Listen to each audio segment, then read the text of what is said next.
All right, I'd like to thank you for tuning in the channel today. Today we have an Andersen weight distribution hitch. This is part number 3398. Has a 2.5 inch shank, 2 5/16 balls, and this one has the 8 inch drop and 8 inch rise bracket.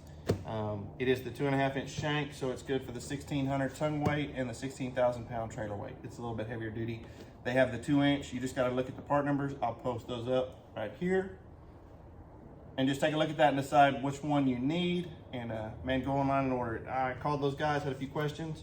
They answered them quickly. I bought it online. Next couple days, this shows up here in the driveway. So very simple to buy. Now, I have a traditional weight distribution hitch, which is great. Nothing wrong with those. Just very heavy. You know, the head and everything probably weighs 65, 70 pounds. Plus the bars probably weigh another 15 to 20 pounds. It's just a lot to unpin the bars, unhook the bars, do everything when you hook it up. The other thing is when I go camping, I'm in good clothes. I'm not there to get greasy. I'm a mechanic for a living. That's not what I want to do when I go camping. So definitely don't want to get the wipes out. You know, this is a greaseless system. And that's another thing. Lightweight, greaseless system. It's got a sleeve around the ball for the anti-sway for the friction, and it uses chains for the weight distribution. So it's more of a new style, but I like it. I like the simplicity of it, and I like how easy it is to hook and unhook my RV. So with that, let's go ahead and get this thing open and take a look at it. We've got our instructions. As you can see, we'll post it up. That's the configuration.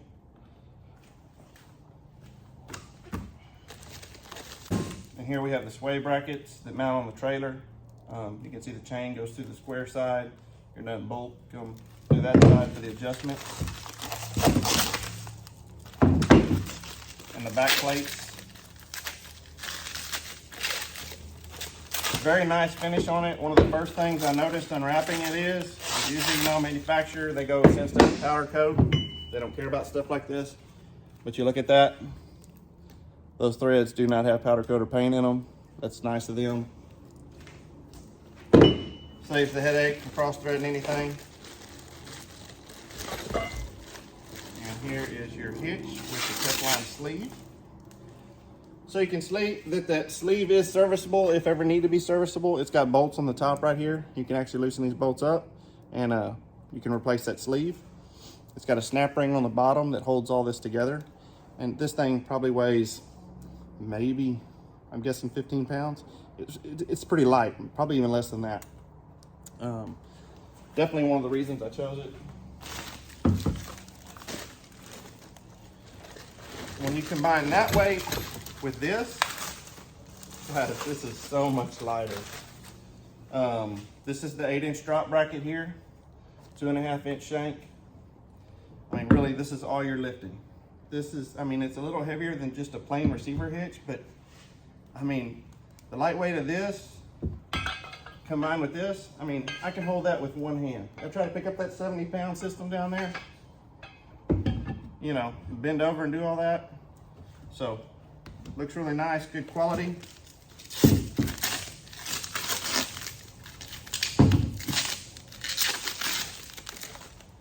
We've got the sway bar plate right here that goes on the bottom, that pins on the bottom of the ball. Very good quality, painted well.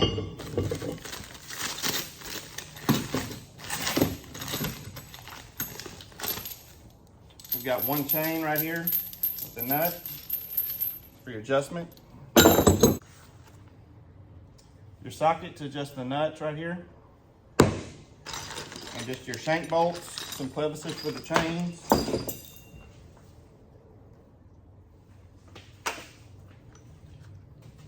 Your spring Teflon things that go on the front of the chain. The flat washers. And then you've got the pin with the cotter. All right, so let's get this thing, let's look at the RV and get everything set up. Let's get this thing installed. Okay, so one of the parts I wanted to point out before I pull these old bars off of the trailer is right here. So whenever you're hooked up, you've got a massive amount of weight pushing down on this bar that creates friction right here on here. So you've got to have grease on these bars. You can see it's kind of started chewing into this. But if you ever go into the campgrounds and you hear somebody pulling in their sight and all that popping and creaking when they're turning and backing up, this is where it's coming from right here. And so That's another thing that you're going to get rid of. When you're backing in or you're pulling your camper, it's going to be nice and smooth. You're not going to hear all the popping and creaking, all those things going on back there. So nice to get rid of that. See, I already picked the bar up, got grease on my hands. Looking forward to getting rid of this system.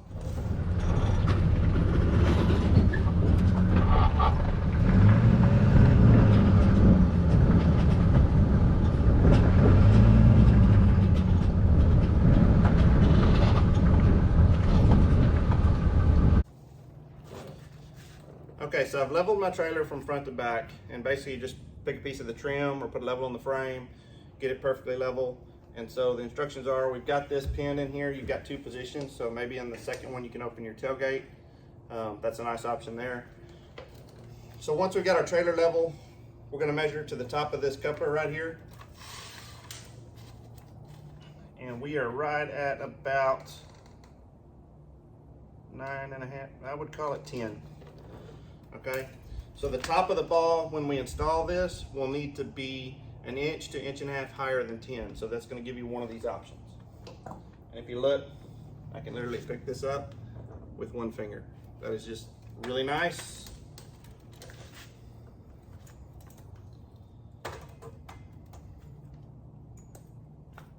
Okay.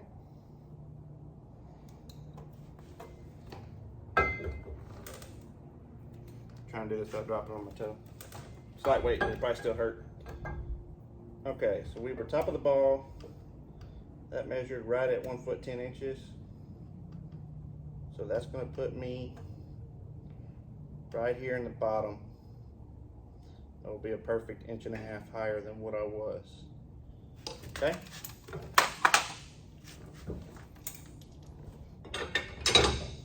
Push our bolts in there.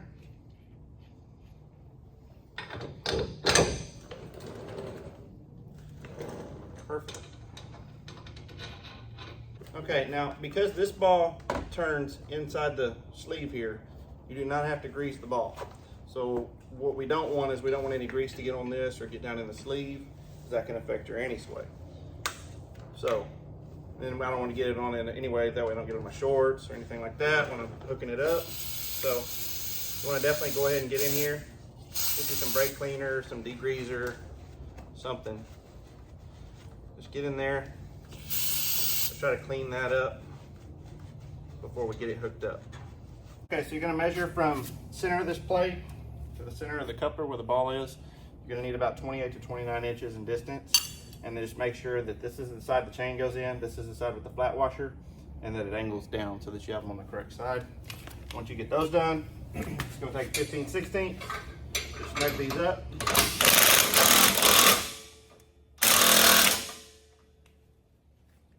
On both sides.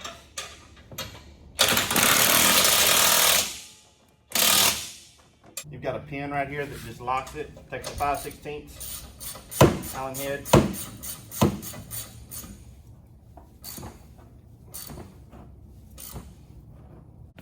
Okay, for the next part, you've got your chain, your little spring bushing, and your flat washer. I'm gonna put that right there. Just go ahead and screw that nut on there to hold that in for now. I'll get the other one and do the other side. Okay, now once we've completed that part, this is the sway plate that goes on the bottom right here. I'm going to go ahead and put it in there, pin it. Just push it around back like that.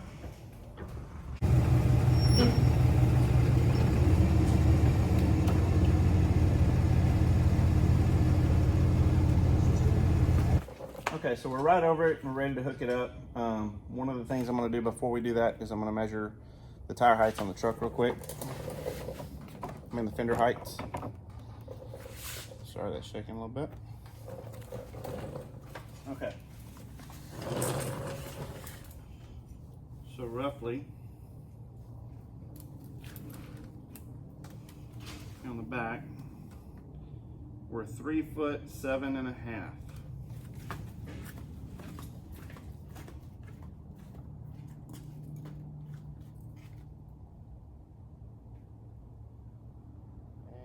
Front, 3'6½".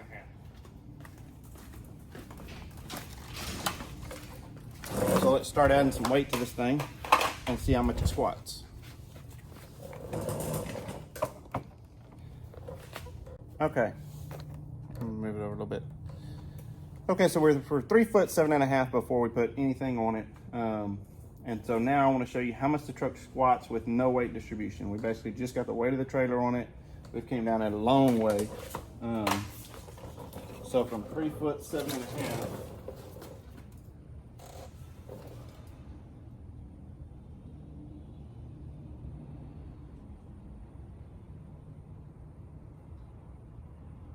we are now at 3'6½". So we've basically dropped a whole inch on the back end with all the trailer weight on it.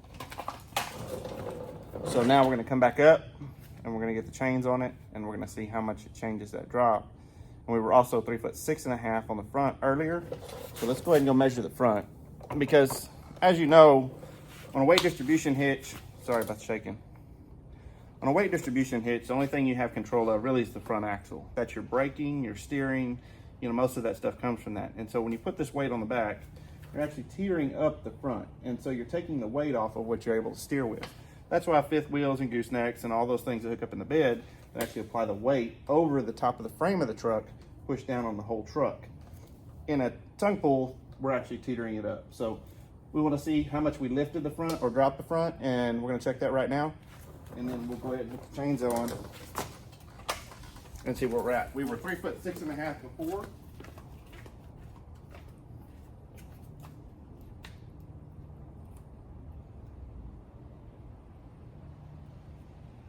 We are now 3'7½" in the front. So initially we've pushed the back end down 1 inch and we've pulled the front end up 1 inch. And so that's where you're gonna get your squirreliness without a weight distribution hitch. We basically want to push the whole truck down completely with the weight. So we're gonna add the chains back to it, put some tension on them, and then check those weights again. Remember, 3'6½" is where we were in the front, 3'7½" is where we were originally in the back. Now we've flip-flopped it. So let's go ahead and get that tied up. Okay, we're right at the point where the truck weight is floating and the trailer weight is floating. So we don't have any weight on either thing. I'm gonna put these clevises on real quick, get these chains on. Just remember one thing, when you take these chains, make sure you don't have any twist in them. And then what we're also gonna do, I'm gonna push the clevis through, but you wanna make sure that your pins are pointing down. If they ever got loose or vibrated loose, you definitely would not want these pins to fall out. Okay, so what I've done is I've just took a grinder and marked this socket in 2 spots so I can count 4 rounds. So basically, on both sides, I've got it hand tight and no weight on the trailer. So we're gonna take this and we'll go 4 more rounds. That's 1, 2, 3,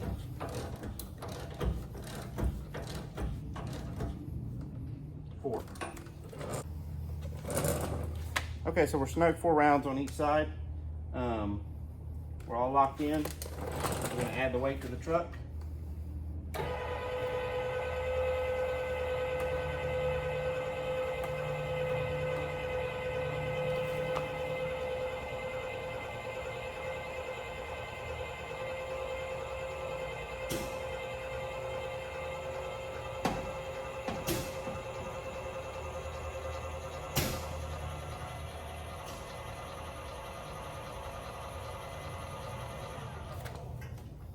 Okay, chains are tight. Now what we want to make sure of is that we added weight to the front axle because we want that weight on the front. That's what's going to make it pull way better. Okay, so now with everything added to it, we're right at 3'7", 3'6" and 3/4. So we've definitely dropped a lot less in the back end.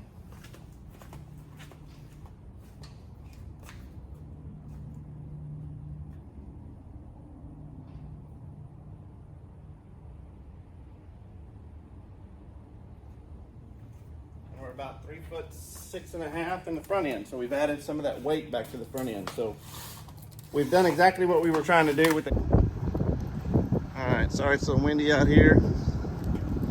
We're hooked up. Check the hitch, everything's good. All the bolts are tight, torqued. You can see those are at an angle like they're supposed to be. Everything is ready to go. This truck does have a leveling kit on it. And as you can see,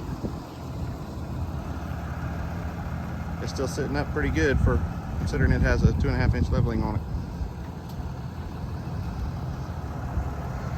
So let's go drive the anti-sway and see how that works. Okay, so running down the highway at about 73 miles an hour, and I have 0 sway on this thing. You know, sometimes, you know, if I'm on a standard hitch and we've got pretty good wind today, I can usually feel it, but it's not whipping at all. It's handling very well. Actually headed to the cat scale right now. We're going to go run it across the scale with the weight distribution, and then we're going to run it across the scale without the weight distribution to show you the differences on the numbers on an actual scale that measures axles.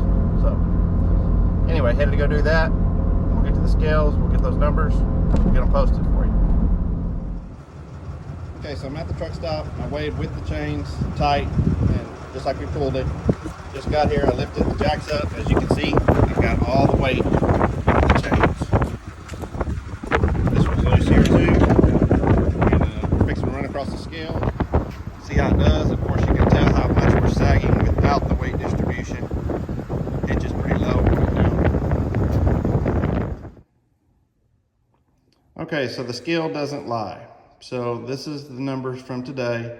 I ran the numbers on the left are with the weight distribution hitch. Numbers on the right are without the weight distribution hitch. The chains were completely released. So if you look on your steer axle, which is your control axle, we added 200 pounds with the weight distribution hitch.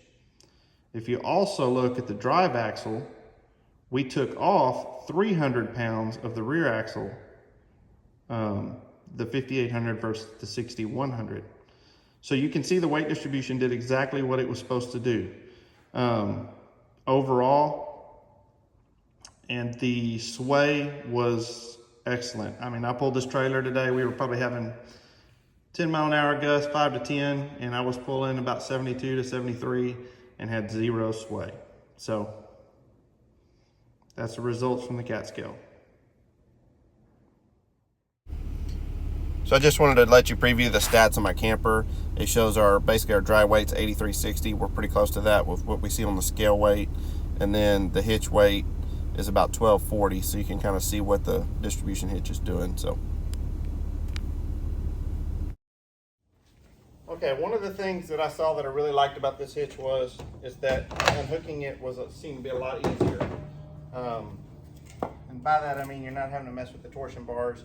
And on here, I don't believe we even have to mess with the chains. So that's definitely a benefit. So we're gonna run this thing up, leave it hooked into the ball, and it should take the tension off the chains. And I should be able to unpin this and just drop it off the bottom.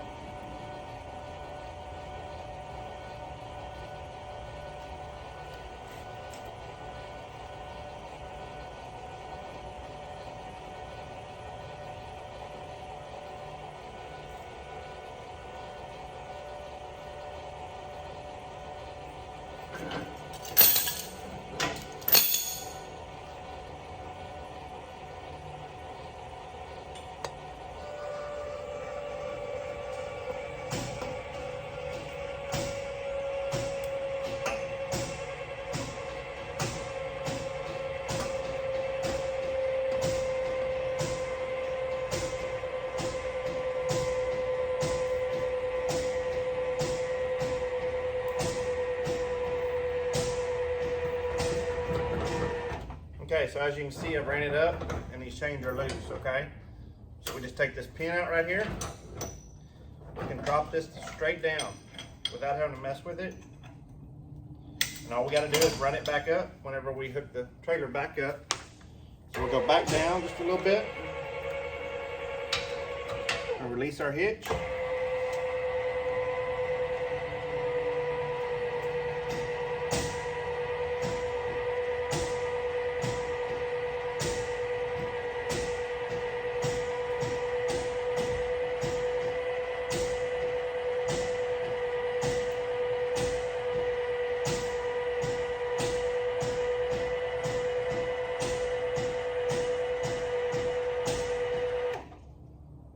probably the easiest unhook that I think I've done on a weight distribution hitch. Okay, so just to summarize, reasons for this hitch: it's clean, there's no grease, it's very easy to use. Like I said, this is probably the easiest hitch I've unhooked. Basically, if I'm hooking it back up, I hook the coupler, run it up, pin that, come back down, and it's good to go. Another reason I really like this hitch is I've got a 2022 Ram with the rear air suspension. I had a 2019. And always had a hard time with it, trying to get it to, you had to run it up and then run it back down, and then with the air suspension, because it doesn't move, it kind of stays in the same spot. You had a hard time getting the tension on it, and getting the angle right and the right amount of tension. You know, on those hitches, you kind of change the pins of the washers. One of the things I like about this one is it's fully adjustable. I mean, you can basically screw that nut in a little bit, you get a little more tension. You know, so makes a big difference. And anyway, just a great hitch all around. I'm looking forward to using it. Looking forward to not having to lug that big heavy one around. And appreciate you watching the video. Please hit that like, please hit that subscribe if you don't mind. Put Andersen Hitches link down in the comments if you want to go take a look at this. And we'll catch you on the next video.